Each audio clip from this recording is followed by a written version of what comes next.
how should we educate for a sustainable tomorrow?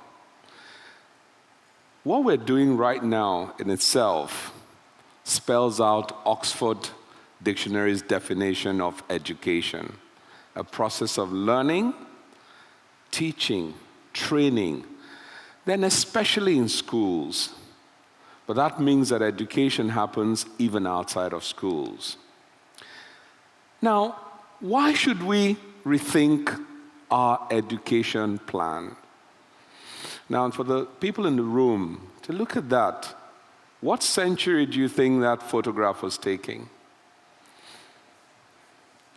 That photograph was taken only 2 years ago.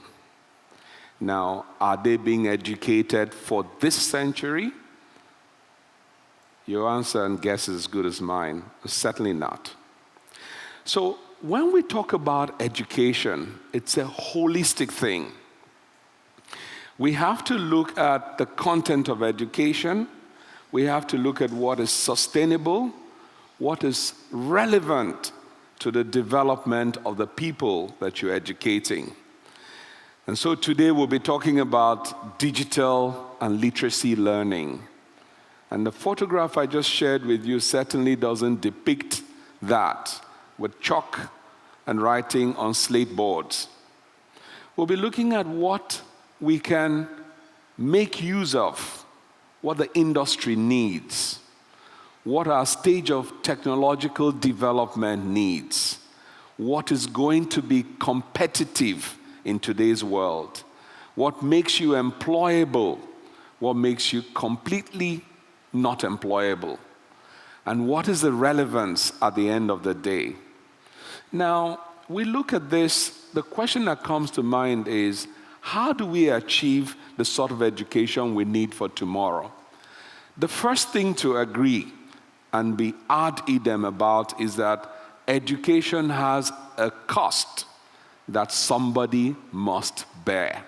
Somebody must write the check to cover the cost of education.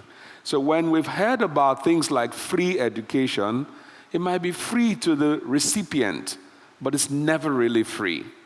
And that takes me to a point where we go back in time to see how did we model the education we have today. Most Nigerians should be proud of a man called Stephen Awokoya.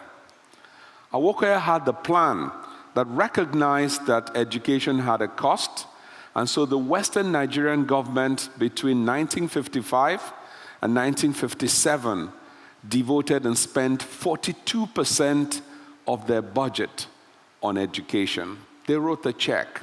They didn't assume it was free. It was funded from cocoa trading, from the cocoa house.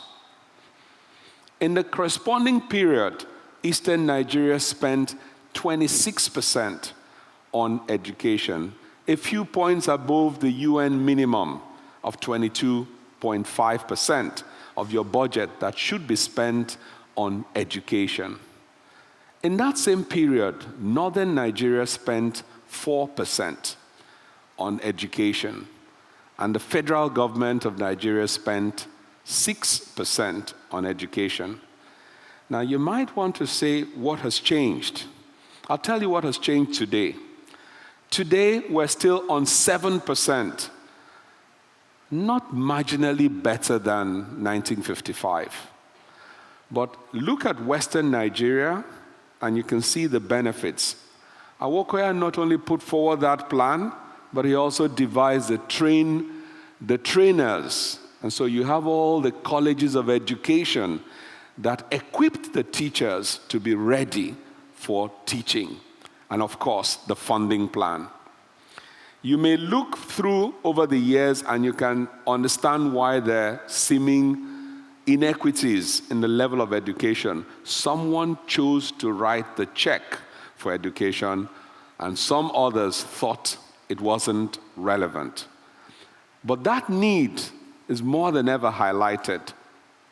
Ghana spends about 32%. Kenya spends close to 40%.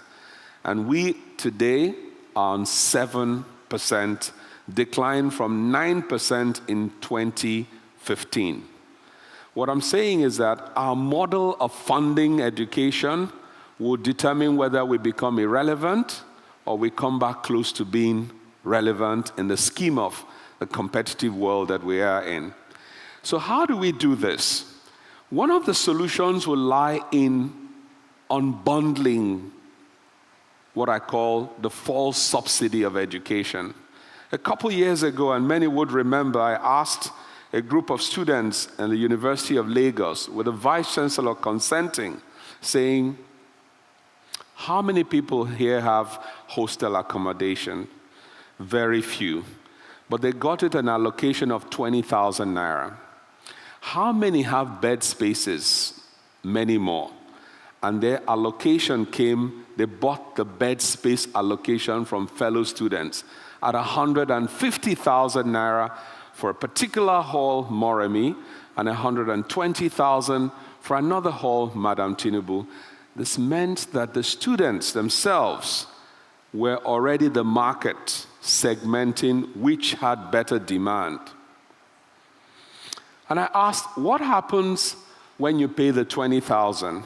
They expect the following services: security, power, alternative power, refuse clearing, all the amenities. And I asked the students who paid 150,000, what do you expect from the person you pay the 150,000? Absolutely nothing. What has happened is that people go and take the ill-priced part of learning and unbundle it and cash out 5 times the margins. Now, I don't know what sort of business makes 5 times the margin, but it's certainly not a legal or legit type of business. And it's tax-free, by the way. So, can we begin to recognize that we've been living a false system of pricing for education over the years? And anything built on falsehood rarely succeeds. Can we price better? Because what has happened is that we have trained a generation of people who are used to collecting subsidies from the Dean of Student Affairs, only that this time they're going to something like a department in a government office, and they're collecting the same allocation letter, and they're unlocking the subsidy that they have been used to unlocking over the years.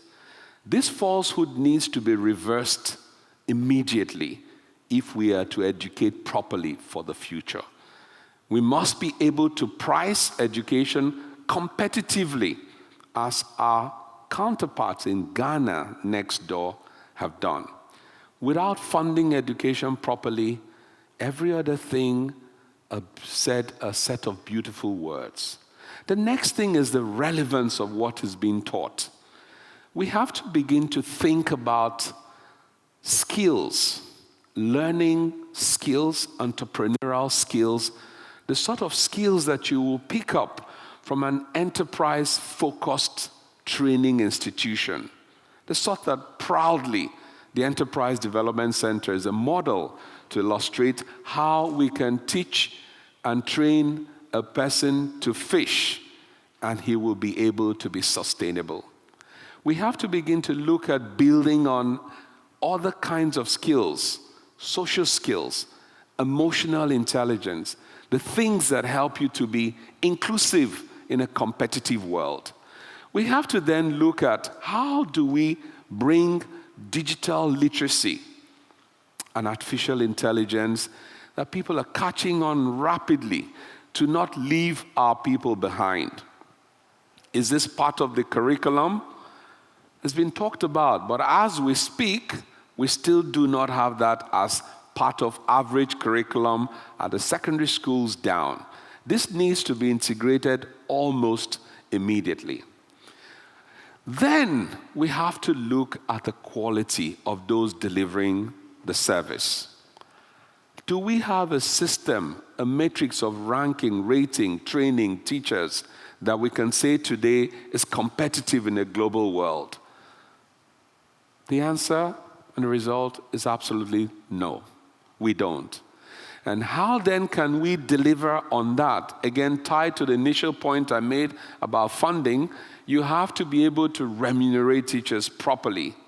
And you have to be able to provide them with modern skills to be able to deliver on modern systems of learning for today. Again, social responsibility. Social responsibility is desirable as a model for supporting and augmenting education, but we cannot outsource that to be the main plan. And I'll give an illustration. Many people will always go back to their alma mater and decide that they will build a hostel, they will build the refectory, and they'll put a borehole. And the question I ask, particularly those who went to federal government colleges, and I went to one, the question I ask, how many of them, and you in this room, would send your children back to the same school that you proudly sing the school song with a sense of pride? How many? Truly, very few. Now, wherever you cannot send back your offspring to, clearly you have made a mental judgment that is now beneath what you got or not the class or the quality that you would like to. So how can we, for instance, change the model of federal government colleges? Could we franchise it? Could we create the FGC logo, branding? Could we take the Ministry of Education to just play a regulatory role? Could we allow some entrepreneurs to set up FGC in Sapele, FGC in Lagos, in Ikoyi, and let them price differently to the different markets they cater for, and make a contribution to the center, with the ministry playing the regulatory role of saying, you must have this student-to-teacher ratio. X percentage of your students must come from different regions to promote the initial vision of the Pro Unitate brand. And you must have this set of uniforms or this, and take a regulatory role. And those that remain owned by the government, could we let them compete and see over time whether the alma mater will acquire, the alumni will acquire their alma mater? Could we begin to think differently instead of holding everything together and in the end never really letting them grow? So our current education model needs a radical change, I dare say so. And there's successful models of people who have been truthful to the concepts that I put forward, which is admit that there's a cost and be properly funded and priced properly. And our next door neighbor is a good model for it, Ghana. And of course, we have other examples.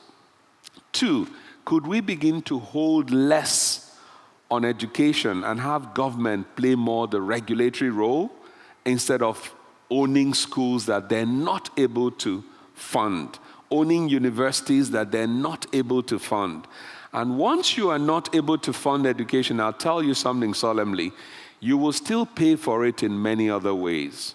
You pay for it by having a 4-year program completed in 6 years, or by many other things that are rather classed as vices rather than virtues of our educational system. And then we come to the all-important point of global competitiveness. How do we rank amongst other people who provide the same kind of service? If truly we desire to go elsewhere, if truly we desire to attract people to our own environment. So how do we rank? I doubt that we rank very well. So we must be able to open ourselves up to ranking, to know where we stand, to learn from other societies that have done the same thing, to learn from other institutions, to partner with other institutions that we may see initially as competitors, but they give us things to drive towards the attainment. Now, when I say this, we find a lot of anomalies in our system. Our university systems today, compared to what we had about 20, 30 years ago, there's a world of difference. There's a decline. And that decline has come from the quality of people that are delivering the service, the quality of regulation, the seeming disconnect from the rankings of others who have provided similar services. And today we find that what we need to do is probably go back to the drawing board and look at ways to leapfrog with technology to come close to what we should be delivering. Education should look today at critical problem-solving skills beyond what we have done over the years, the memory-type learning, to critical problem-solving skills. Problem-solving has become the thing that distinguishes people at the workplace. The ability to socialize with people, critical reasoning and solutions has distinguished people at the workplace, at the industry, and what is needed. And lastly, I'll make a note about the industry-academia partnership. There's a strong connection between research and development and what supports businesses and industries, and the needs of industries with the way curriculums are shaped. Now, curricula should be developed on the basis of what is relevant to those who will need the services, particularly in manufacturing, in science, technology, engineering, math. And some have added A before the M to STEAM, right? Arts is involved as well.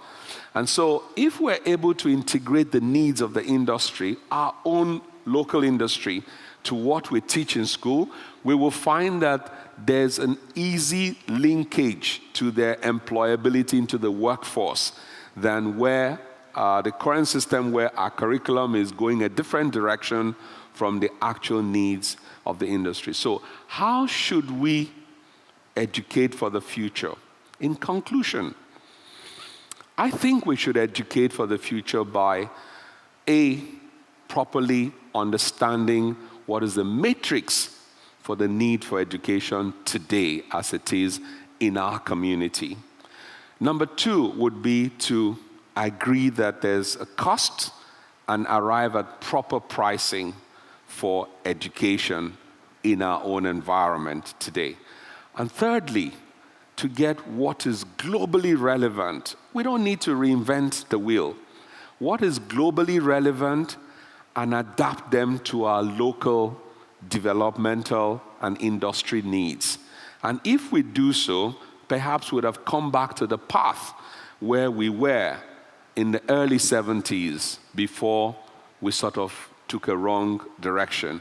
And maybe if we come back there, we can say we're educating and producing graduates for the future and who will truly take us and the rest of Africa to the next level. Thank you very much for listening.